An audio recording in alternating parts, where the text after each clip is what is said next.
Welcome to 99 TV. Pendyala Seetharamanjaneyulu alias PSR Anjaneyulu senior IPS అధికారి. చాలా సందర్భాలలో ఆయన వివాదాలలో చిక్కుకున్నారు. ఒకప్పుడు టీడీపీ ప్రభుత్వానికి అనుకూల ముద్ర వేసుకున్న ఈ అధికారి గత ప్రభుత్వ హయాంలో ఏసీబీ డీజీగా, ఇంటెలిజెన్స్ చీఫ్ గా ఉండడమే కాదు, వైఎస్ఆర్ ఆంజనేయులు అనిపించుకునేంత విధేయత చూపారన్నది ఆయన మీద ప్రధాన అభియోగం. నటి జత్వానీ కేసులో అరెస్ట్ అయ్యి రిమాండ్లో ఉండగా ఆసుపత్రి పాలైన పిఎస్ఆర్ ఉద్యోగ జీవితంలో మెరుపులు మరకలు ఎన్నో కనబడతాయి.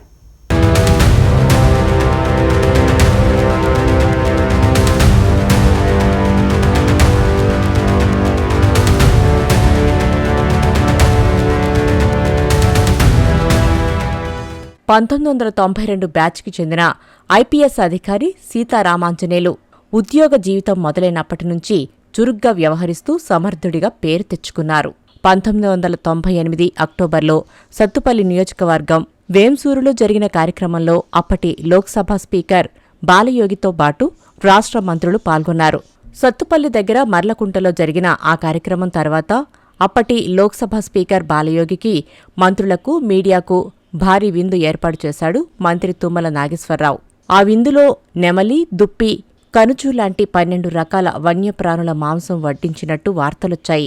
స్వయంగా లోక్సభ స్పీకర్ బాలయోగి ఆ విందుకు హాజరవటంతో దేశవ్యాప్తంగా దుమారం రేగింది. సరిగ్గా అప్పుడే సల్మాన్ ఖాన్ కృష్ణజింకల వేట జాతీయ స్థాయిలో చర్చకు దారితీసి మర్లకుంట విందుకు మరింత ప్రాధాన్యం తెచ్చింది. అలాంటి పెద్ద ఇరకాటంలో పడ్డ తెలుగుదేశం ప్రభుత్వానికి సాయపడ్డారు ఖమ్మం ఎస్పీ హోదాలో ఉన్న పిఎస్ఆర్ ఆంజనేయులు.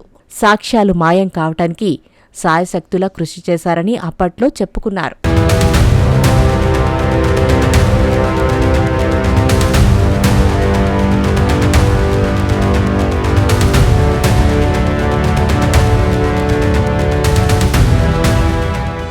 కర్నూలు, గుంటూరు జిల్లాల్లో ఎస్పీగా పనిచేసిన కాలంలో సీతారామాంజనేయులు ఒక సంచలనం. రౌడీలకు సింహస్వప్నం. రౌడీలుగా పేరుపడ్డ వాళ్లను పిలిపించి కౌన్సిలింగ్ పేరుతో తనదైన ట్రీట్మెంట్ ఇవ్వటం మొదలుపెట్టారు. ముఖ్యంగా గుంటూరులో ఆయన కౌన్సిలింగ్ మీద అప్పట్లో రోజూ వార్తలే.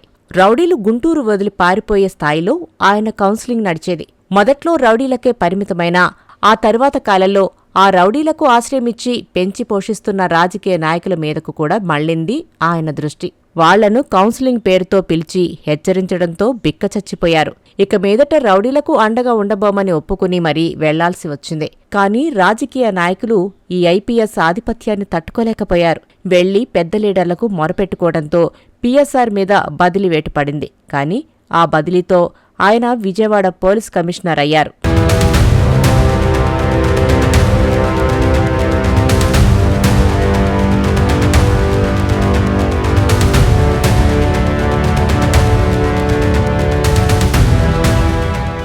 విజయవాడలోనూ ఆయన తనదైన శైలిలో గుంటూరు తరహా కౌన్సిలింగ్ మొదలుపెట్టారు. అప్పటికే ఆయన గురించి విని ఉండడంతో సులువుగానే రౌడీలు దారికొచ్చారు. ఇక ఆయన చూడాల్సింది రాజకీయ నాయకుల పని. అలా పరిటాల అనుచరుడైన వల్లభనేని వంశీ అనే యువ నాయకుడు సిపి దృష్టిలో పడ్డారు.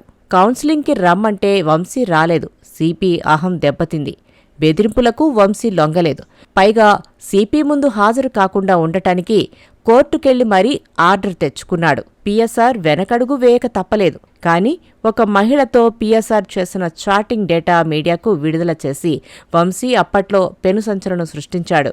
నిజానికి అది వంశీ చేసిన హనీ ట్రాప్. ఏమైనా అందరినీ గడగడలాడించిన పిఎస్ఆర్ బలహీనతను పసిగట్టి వంశీ ఒక మహిళను ప్రయోగించి పిఎస్ఆర్ను తిరుగులేని దెబ్బతీశారు. ఆ దెబ్బకు పిఎస్ఆర్ మీద విచారణ, హైదరాబాద్కు ట్రాన్స్ఫర్ వేటు పడ్డాయి.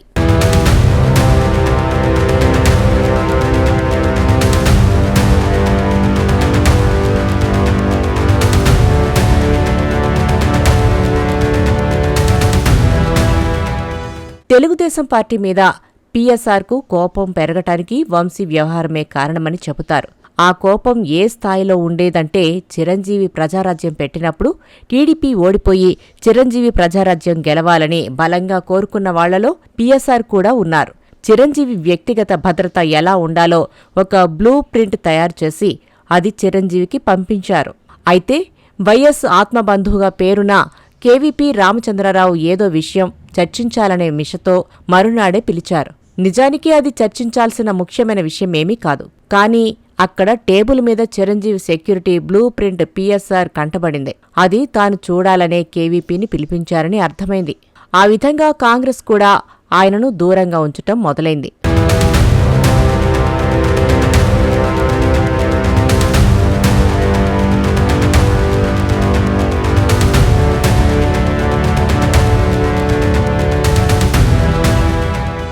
తెలంగాణ ఉద్యమం నడుస్తున్న సమయంలో ఆంధ్రప్రదేశ్ ఎన్జీఓలు సేవ్ హైదరాబాద్ పేరుతో ఎల్బీ స్టేడియంలో ఒక సభ జరిపారు. ఎన్జీఓలు మాత్రమే పాల్గొనే షరతు మీద ఆ సభకు అనుమతి వచ్చింది. ఎన్జీఓ నాయకుడు అశోక్ బాబు అప్పట్లో వంగపండును, గజల్ శ్రీనివాసును కూడా పిలిచి పాటలు పాడించాలని ప్రయత్నించారు. ఎన్జీఓలు కాదంటూ పోలీసులు వాళ్లను అడ్డుకున్నారు. కానీ పిఎస్ఆర్ ఆంజనేయులు చొరవతో గజల్ శ్రీనివాసు లోపలికి వెళ్లగలిగారు. ఆయన వేదిక మీద గళం విప్పారు. తెలంగాణ పోలీసులు అడ్డు చెప్పడానికి విఫలయత్నం చేశారు. చివరికి తెలంగాణ వాదులందరూ ఇది పిఎస్ఆర్ పనేనంటూ పెద్ద ఎత్తున నిరసన తెలియజేశారు. మరోవైపు పరకాల ప్రభాకర్ సారథ్యంలోని విశాలాంధ్ర మహాసభకు ఆయన పరోక్షంగా మద్దతు తెలియజేసేవారని ఆయన సన్నిహితులు చెబుతారు. ఆ విధంగా మొత్తానికి తెలంగాణ వాదులకు పిఎస్ఆర్ బద్ధశత్రువయ్యారు.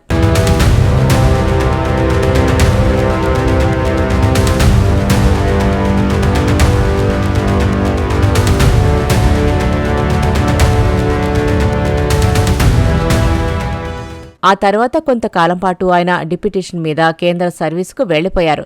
సరిహద్దు భద్రతా దళం బీఎస్ఎఫ్లో ఐజీ హోదాలో పనిచేశారు. వైఎస్ జగన్మోహన్ రెడ్డి నేతృత్వంలో 2019లో కొత్త ప్రభుత్వం ఏర్పాటయ్యాక ఆయన మళ్లీ రాష్ట్రానికి తిరిగి రావాలని నిర్ణయించుకున్నారు. జగన్ కూడా ఆయనకు రాష్ట్రంలో కీలక హోదా అప్పగించడానికి ఆసక్తి చూపటంతో అక్కడి నుంచి రిలీవ్ చేయాలని హోం మంత్రిత్వ శాఖకు విజ్ఞప్తి చేసుకున్నారు. అలా రాష్ట్రానికి వచ్చిన పిఎస్ఆర్ ఆంజనేయులు ట్రాన్స్పోర్ట్ కమిషనర్గా, ఏపీపీఎస్సీ కార్యదర్శిగా, ఏసీపీ డీజీగా, ఇంటెలిజెన్స్ చీఫ్గా పనిచేశారు. తాడేపల్లి ప్యాలెస్కు కళ్ళు చెవులు తానే అయి వ్యవహరించారనే విమర్శలు మూటగట్టుకున్నారు. చంద్రబాబు అరెస్టు వెనుక ఆయన పాత్ర ఉందని కూడా చెబుతారు.